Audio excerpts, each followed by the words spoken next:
அஸ்ஸலாமு அலைக்கும் வரஹ்மத்துல்லாஹி வபரகாத்துஹு. இப்போ நாங்கள் எங்கே வந்திருக்கிறோம்னு சொன்னால், அதாவது ஜுஅரானா பள்ளிக்கு வந்திருக்கிறோம். நபி ஸல்லல்லாஹு அலைஹி வஸல்லம் அவங்க ஹுனைன் யுத்தத்துக்கு போய் வரக்கூடிய சந்தர்ப்பத்தில் எந்த பள்ளியில் வந்து எஹ்ராமுடைய நியத்து வச்சு போய் உம்ரா பண்ணினாங்களோ அந்த பள்ளிக்கு வந்திருக்கிறோம். நபி ஸல்லல்லாஹு அலைஹி வஸல்லம் அவர்கள் மொத்தமாக 4 உம்ரா செய்திருக்கிறார்கள். இந்த 4 உம்ரால 3வது உம்ரா ஹிஜ்ரி 8ல் ஹுனைன் யுத்தத்துக்கு போய் வரக்கூடிய சந்தர்ப்பத்தில் நபி அவங்க இந்த இடத்துல இறங்கி கனிமத்து பொருட்களை பிரித்து கொடுத்து விட்டு இந்த இடத்துல இருந்து உம்ராவுடைய நியத்து வைத்தவர்களாக போய் உம்ராவோட பண்ணியிருக்கிறாங்க. இன்ஷா அல்லாஹ் அந்த பள்ளியை நாங்கள் பார்ப்போம்.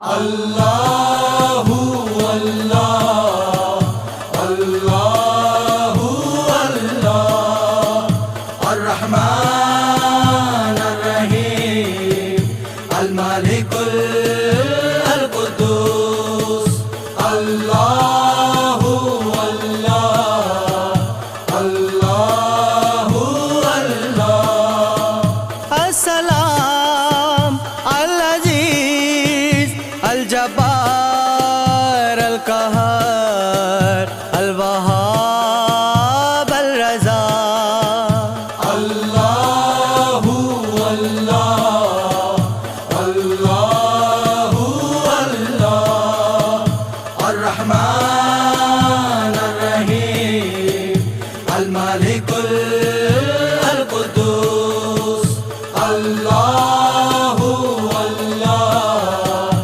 அல்லாஹ். ஒரு முக்கியமான விஷயம் சொல்லணும். அதாவது எப்படி ஆயிஷா மஸ்ஜித்னு சொல்லக்கூடியது வந்து ஹரத்துடைய எல்லைக்கு வெளியிலே இருக்கிறதோ, அதே போன்று இந்த ஜுஅரானா என்று சொல்லக்கூடிய இந்த பள்ளியும் ஹரத்துடைய எல்லைக்கு வெளியிலே இருக்குது. அங்கே ஆயிஷா ரலியல்லாஹு தஆலா அன்ஹா அவர்கள் போய் எந்த இடத்துல உம்ராவுடைய நியத் வைத்துட்டு வந்தார்களோ அது ஆயிஷா மஸ்ஜித். நபி முஹம்மது ஸல்லல்லாஹு அலைஹி வஸல்லம் அவங்க எந்த இடத்துல இருந்து இஹ்ராமுடைய நியத்தை வைத்துக்கொண்டு போய் உம்ரா பண்ணினார்களோ 3வது உம்ரா, அது ஜுஅரானா மஸ்ஜித். இந்த பள்ளிக்கு வந்தீங்கன்னு சொன்னால் இந்த பள்ளியுடைய பேக் சைடில் பின் சைடில் பெண்களுக்கான வாஷ்ரூம் இருக்குது, பெண்களுக்கான ஒழு செய்யக்கூடிய இடங்கள், அதே மாதிரி பெண்களுக்கான வாஷ்ரூம் கூடிய ஏற்பாடு இருக்குது. அதே மாதிரி இந்த பள்ளியுடைய ரைட் சைடில் முன்னால் வரும்பொழுது ரைட் சைடில் ஆண்களுக்குரிய ஒழு செய்யக்கூடிய இடமும் இதே மாதிரி வாஷ்ரூமுடைய ஏரியாவும் வலது சைடில் இருக்குது. அதே மாதிரி நபி அவர்கள் வந்த சந்தர்ப்பத்தில் இந்த இடத்துல ஒரு கிணறு அமைஞ்சிருந்துச்சு. அந்த கிணறு பிரபல்யமாக இருந்த ஒரு கிணறு. அந்த காலத்தில் நபி ஸல்லல்லாஹு அலைஹி வஸல்லம் அவங்க இந்த இடத்துக்கு வந்த சந்தர்ப்பத்தில் அந்த கிணற்றிலிருந்து நீரை பாவிச்சிருக்கிறாங்க. இப்போ அந்த கிணறு வந்து பாவனையில் இல்லை, இந்த கிணறு இப்போ மூடி வைக்கப்பட்டிருக்குது.